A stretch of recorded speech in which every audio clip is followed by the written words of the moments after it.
The Oracle Network. We have an active shooter. We have an active shooter inside the warehouse.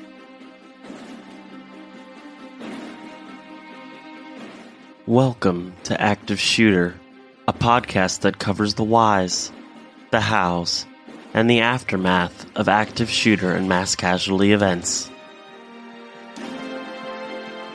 They have an active shooter in the building. A second call says they are being attacked. I've been shot. 16910 means we got shots fired 4:15 at Route 291. Sounded like an automatic firearm.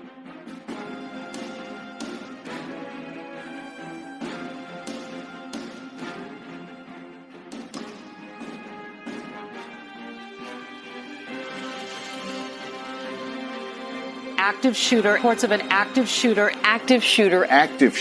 mass casualty incidents. Thank you for listening. You are listening to Active Shooter, a podcast that may contain adult themes, explicit language, and graphic depictions of violence. Portions of this show may be traumatic for those under 18. Listener discretion is advised. Trying to piece together just what led to yesterday's massacre, the worst single-day shooting in the nation's history.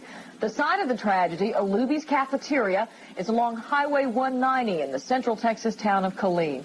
Channel 8's Robert Riggs is live in Killeen now with the latest developments. Robert? Lisa, police are now trying to determine why a very angry young man chose this Luby's Cafeteria to turn it into a deadly shooting gallery near this time yesterday.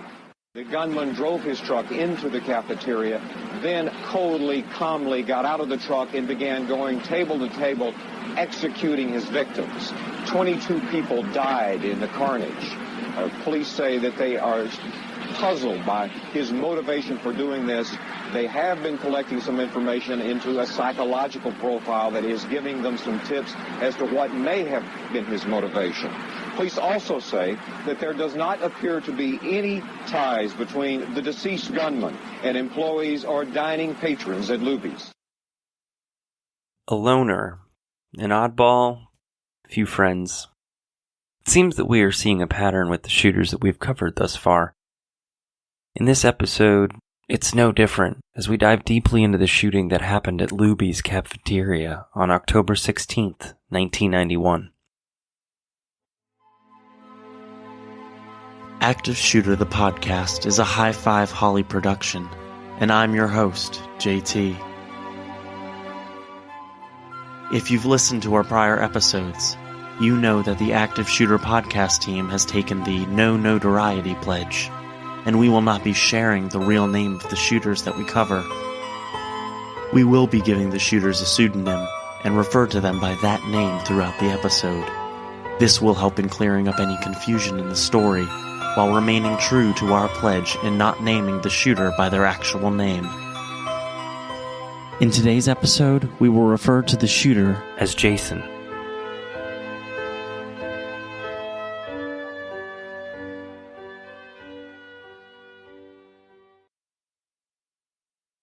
National Bosses Day was on October 16th, 1991. Many employees were treating their bosses for lunch in honor of the holiday. There were about 150 people eating lunch at Luby's Cafeteria in Killeen, Texas on this day. It was a beautiful fall day, and I had just finished up with my patients that morning, and my father and mother came in from the local golf course and asked if I'd like to go eat at the cafeteria. The place was packed, more so than usual. So we weren't able to sit in our usual spot, and we went and sat off by a wall. The place was full. There was about 160 people there that day, I believe. And we sat at a little two-man table over against a window. There were two big plate glass windows and sort of a small brick column between it. Mike and I began this kind of different conversation, and he was telling me about a funeral he had just been to and how well it was attended. And so he began to half-jokingly say that if I were to die, that there'd probably only be 2 or 3 people show up at his funeral, and that would be his family. I looked at him and said, Mike, you're my buddy. I love you. I'll be there at your funeral. At 12:39 p.m., right in the middle of the lunchtime rush, a 1982 blue Ford Ranger pickup truck crashed through the large window located at the front of the restaurant. I looked to my left out the plate glass window, and I saw the blue Ford truck as it made a circle around past my truck and was headed straight for the window behind Mike. As I saw him coming, I could see his eyes. They looked like fried eggs. They were just white, almost no pupil look. I've never seen anything quite like it, and I thought it was a lot of fear because I figured his accelerator had stuck. All of a sudden, this truck came blasting through a floor-to-ceiling window, maybe 15 feet from me. It happened to be right where we normally sat. At first, the patrons of the restaurant thought that a terrible auto accident had just occurred. A truck that was just on the roadway outside was now in the middle of the restaurant. Of course, I thought it was an accident. The truck came all the way in. He knocked over a number of tables, and people were knocked over and injured as the truck came to a rest, and it was still bouncing on its shock absorbers. It came in at such a great pace and stopped so abruptly. Two of the restaurant guests immediately ran over to the truck to offer medical attention to whoever was inside. Before they could get to the truck, a man wearing a green shirt leapt out of the driver's side door, holding a pistol in each hand, a cigarette hanging out of his mouth, and his pockets packed full of bullet magazines.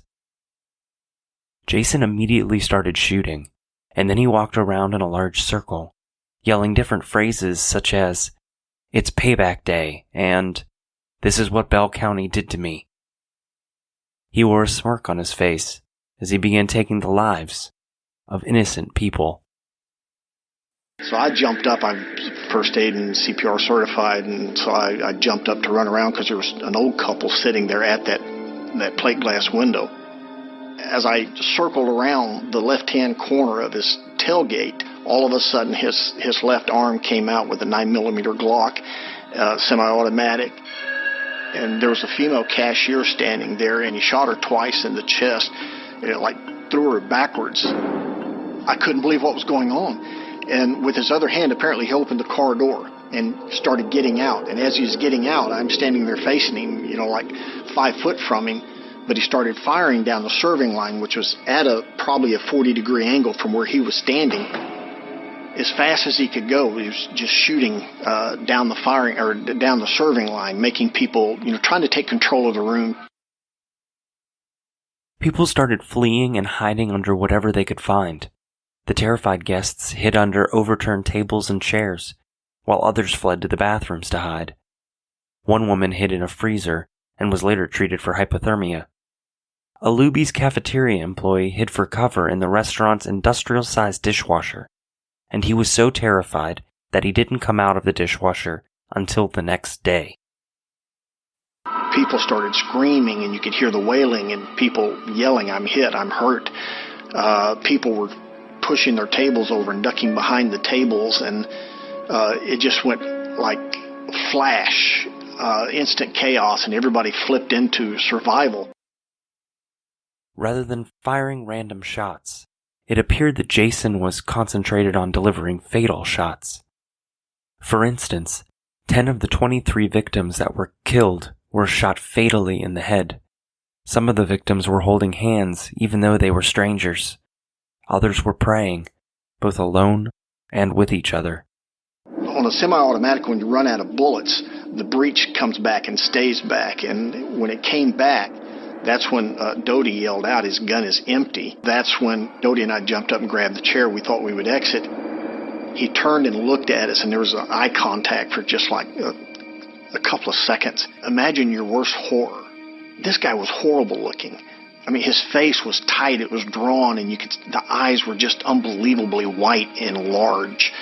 And he pulled out another gun. And he came out with another gun, just like, I don't even know where it came from. And he fired 3 shots at us, so we spun and fell to the ground. And when we hit the ground, I turned to look, and he had already ejected the clip and was coming in with another clip for the gun that was empty. So he had 2 guns going from that point on, just nonstop. He began a clockwise motion throughout the restaurant, and just constantly shooting and screaming and yelling at the women in there, calling them all vipers and bitches, and look what the women of Bell County has done to me. Is this worth it? I'll make you all pay. I'm going to kill you all. An auto mechanic, Tommy Vaughn, was named a hero that day. At 6 feet 6 inches tall and weighing 300 pounds, he selflessly threw himself through a window inside Luby's, thereby smashing it and creating an escape for victims trapped inside the restaurant. Tommy would be treated for deep cuts on his shoulder from the glass, but his life, as well as the lives of many others, were saved. My mother and I were up in a front corner that we really had no way out. The gunman and his truck were blocking our exits. I heard a window way at the back, the opposite end of the restaurant, being broken, and I thought, oh my God, here comes another one. You're still looking for an explanation at that point. But then I saw people getting out that way. An unlikely hero had thrown his own body through that window to create an escape route. So when I would peek up across the top of our upturned table, when I saw what I thought was a chance, I stood up, I turned around, I grabbed my mother by the shirt collar. I said, come on, we got to run, we got to get out of here. And then my feet grew wings. I thought for sure he's going to see what I'm doing and he's going to turn around and he's going to shoot me in the back. And I just, waiting, every time I heard the gunshot, waiting to feel it was dreadful. Witnesses said there was very little screaming, neither from Jason or the victims. Other than a few random phrases that Jason yelled, there was an eerie silence that took over the inside of the restaurant. Police arrived at what was now a crime scene, and Jason immediately refused to surrender or come out of Luby's. In 1991, there was very little training for police officers in regards to what to do in case of an active shooter. Using their gut instinct and police training, they decided to penetrate the building and stop the threat. Once inside, they immediately started exchanging gunfire with Jason, striking him with bullets 4 times in the chest. After being struck, he fell to the ground, rolled over on his back, and delivered one final bullet into his own head. At 12:52 p.m., 13 minutes after crashing his truck into the restaurant, Jason was dead. He left 23 people dead and 27 wounded. He started shooting at the police. They shot one round and caught him somewhere in the forearm, and he dropped one pistol on a plate of food, and he ran back into an alcove of the bathroom, or between the 2 bathrooms. He was trying to get into one of the bathrooms, but there were patrons in both of them that were laying on the floor holding the doors closed. So he was forced, he was hidden behind a partial wall and started a gunfight with the police. He took real careful aim and he shot 2 shots that hit the gunman in the midsection. Well, it didn't kill him, but he dropped to the floor at that point. He realized he was dying. He realized it wasn't going to work. So he was also, wasn't out of bullets, but all the clips he had left fit the gun that he dropped earlier. So he's shelling them out one at a time to fire back at the police. And he finally put the gun to his left temple and he shot himself. I mean, just almost immediately, I could hear orders, you could hear sirens, all of these things going on. But I heard somebody just behind me start yelling, dead, dead, dead, dead. And I rolled back to look to see who was yelling. It was EMT. They finally let them in.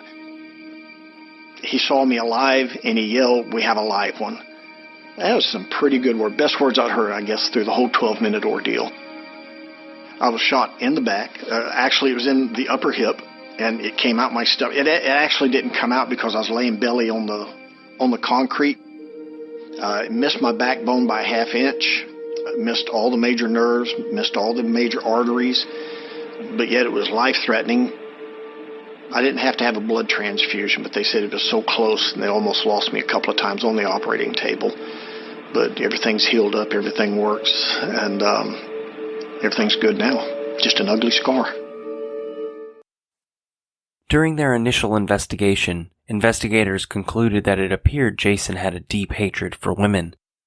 With 14 of the 23 people that were killed being women, it certainly seemed that he could have been singling out women during his rampage. But if that was true, why didn't he shoot only women?